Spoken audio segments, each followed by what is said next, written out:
Ahora, ya hemos avisado, hemos dicho que con los contenidos ya no es exactamente iguales. Mucha gente se ha ido con la idea de que los contenidos no han cambiado para nada y no es verdad. Inclusive los de tercer año no se manejan como se deben de manejar, porque por alguna u otra razón ya no revisan o no ven, o sea, los cambios en los programas, y entonces surge la situación de que no están, o ahorita vamos a ver, cómo algunos contenidos de tercero ya se manejaron en primero y en segundo, y ustedes los ven como contenidos nuevos.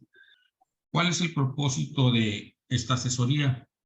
Que los participantes analicen los contenidos correspondientes al tercer trimestre, sus sugerencias metodológicas y reflexiones sobre la aplicación de la evaluación formativa como medio para valorar el nivel de logro del aprendizaje, implementando técnicas e instrumentos de evaluación apropiados que coadyuven a mejorar el desempeño de los alumnos y las alumnas. Primero que nada, vamos a ver el enfoque. Es aprender matemáticas resolviendo problemas. Partimos de situaciones problemáticas, ¿sí?, tratando de que sean interesantes y retadoras.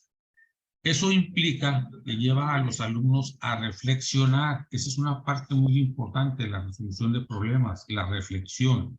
También encontrar diferentes formas de resolver las situaciones a las que nos presentamos. Argumentar para validar los resultados. O sea, ellos van a encontrar resultados, pueden o no, o sea, saber cómo explicar la forma en que llegaron. En este caso, ellos tienen que concretar esa forma porque se tienen que ir de lo intuitivo a lo formal. Y si no pueden ellos argumentar por qué hicieron las cosas, entonces quiere decir que siguen en lo intuitivo y tenemos que llevarlo a lo formal. Otra cosa es que favorece el empleo de distintas técnicas de resolución. Él va a elegir qué formas de resolución le parecen más comprensibles y más convenientes. Y el uso del lenguaje matemático para interpretar y comunicar sus ideas. Bien, vamos a iniciar con los contenidos. Identifica y resuelve situaciones de proporcionalidad directa del tipo de valor faltante en diversos contextos con valores constantes y fraccionarios. Aquí hago hincapié, que ya lo habíamos comentado, que este contenido aparece de diferentes maneras y de diferentes grados de dificultad. Se inicia precisamente en primer año, en el primer trimestre, con tablas de valores de proporcionalidad. Posteriormente sigue con la situación del valor faltante y termina con una proporción directa en la cual se manejan gráficas y se maneja la fórmula para la proporción directa. Este camino no se termina aquí en primer año. O sea, aquí es cuando manejamos lo que normalmente le llama a la gente la regla de tres simple, ¿sí? Es decir, ya no necesitamos hacer tablas para encontrar los valores.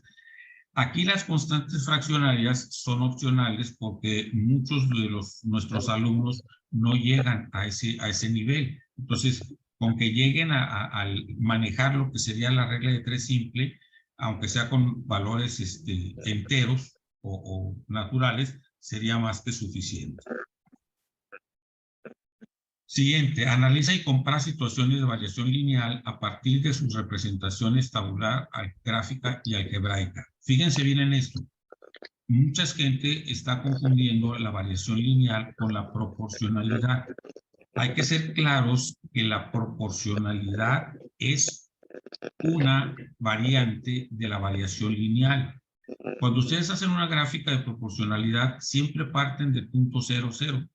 En cambio, en la variación lineal pueden no partir de 0, 0, sino partir de menos 2, 0, o partir de 5, 0, pero en el fondo, o sea, la proporcionalidad es una variable o una forma especial de la variación lineal, ¿sí? Lo demás se maneja de manera muy, muy similar. La resolución de ecuaciones de primer grado con una variable que aparece en ambos lados de la igualdad. Observen esto, aquí nosotros lo repartimos porque ese es un un tema muy importante y entonces, fíjense la diferencia. La resolución de ecuaciones es el primero, el 3.3, y el 3.4 es la resolución de problemas usando esas ecuaciones. Otra cosa que hemos observado es que anteriormente se manejaba en segundo año, en primer año se manejaba, o sea, por separado. Es decir, hacíamos resolución de ecuaciones con una sola variable que aparecía en cualquier lado. Y luego en otro contenido eran las dos variables, perdón, la misma variable, pero que aparecía en los dos lados. Es decir, aparecía la misma variable dos veces. Aquí lo manda directamente a la aparición de las dos, o sea, de la variable dos veces. Pero no quiere decir que no pueda empezar con una sola variable. O sea, dentro del mismo contenido empiezo con una variable y termino con la misma variable que aparezca dos veces. Dice, formula expresiones algebraicas de primer grado a partir de sucesiones. Este es otro contenido que causa confusión. En la primera parte, el muchacho encuentra sucesiones sin fórmula y luego en esta segunda parte, o sea, encuentra la fórmula para poder encontrar números más adelante, ¿sí? O sea, es decir, la primera parte es más informal, más intuitiva. ¿Qué número sigue? ¿Cuál sería el número que ocupa el lugar tal, pero sin irse muy al extremo? Y en esta parte ya tiene que establecer una formalidad de una expresión que lo lleve a encontrar cualquier número que esté en cualquier lugar. La explicitación de los criterios de congruencia y semejanza de triángulos a partir de las construcciones con información determinada. Si ustedes recuerdan, o si ustedes se han fijado, esto aparecía en tercer año y todavía aparece en tercer año porque estamos con los programas anteriores. La explicitación de los criterios de congruencia y semejanza. O sea, tengo que llegar a esa explicitación a partir de construcciones. Es decir, no se trata de que demuestre nada, sino que al construir, él se dé cuenta de que dos triángulos tienen, por decirlo de alguna manera, si te doy tres medidas determinadas para un triángulo, ¿cuántos triángulos diferentes puedes hacer? Está mal la expresión, pero así se les dice normalmente. Entonces, él llega a la conclusión de que no puede hacer más que un solo tipo de triángulo. Y entonces ahí es donde se le dice, estos triángulos, que no los puedes hacer diferentes, son congruentes.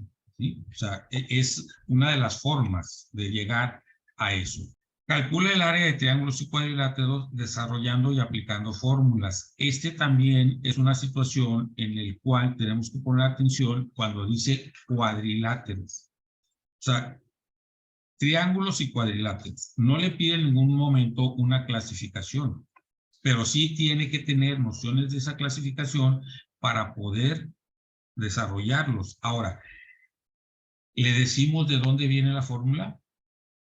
Hay una presentación que tenemos nosotros donde se explicita cómo se van haciendo, o sea, los procedimientos para partir de un cuadrado o un cuadrilátero y llegar a la fórmula de los triángulos y posteriormente a la de los trapecios y trapezoides.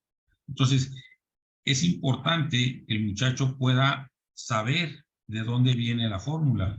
Yo recuerdo perfectamente a mi maestra de tercer año, que le preguntamos, oiga, ¿y de dónde viene la fórmula? Ustedes úsenla nada más, no estén preguntando de dónde viene.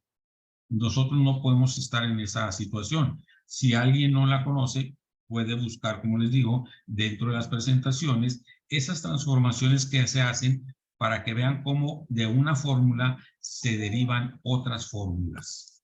Que, fíjense bien, se calcula el volumen de prismas rectos cuya base sea un triángulo o un cuadrilátero desarrollando y aplicando fórmulas. Anteriormente se hacía en general, ¿sí? Es decir, no se decía triángulos o cuadriláteros, simplemente era volúmenes de prismas y se enfocaba mucho a aquellos que tenían una base regular. Aquí no, aquí se empieza con triángulos y cuadriláteros y van a ver que más adelante vuelve a pedir el cálculo, pero ya con volúmenes de prismas que son regulares, o sea, perdón, que son figuras regulares. Dice, lectura e información representada en gráficas circulares provenientes de diarios o revistas y de otras fuentes.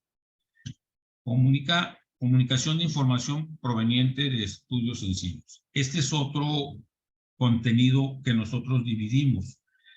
En la primera parte se les pedía simple y sencillamente que leyeran información de gráficas circulares, porque nos parece que todo el mundo lo puede hacer. Es decir, leer una información en una gráfica circular es lo más fácil que hay, pero hacer una gráfica circular, ahí sí no es nada fácil, y entonces esto lo estamos dejando casi para el final, pero repito, tenemos que llevar los pasos. En este caso, o sea, que haga las tablas, que haga los valores relativos, que saque los grados y finalmente que fabrique su gráfica circular. Bien, con esto terminamos lo que es primer año. Usa e interpreta las medidas de tendencia central. Esto también estaba reservado anteriormente para segundo año, ¿sí? La moda, la media aritmética. Y en tercer año cerraba todo con un estudio o con un procedimiento de encontrar una investigación. Bueno, es que investigación.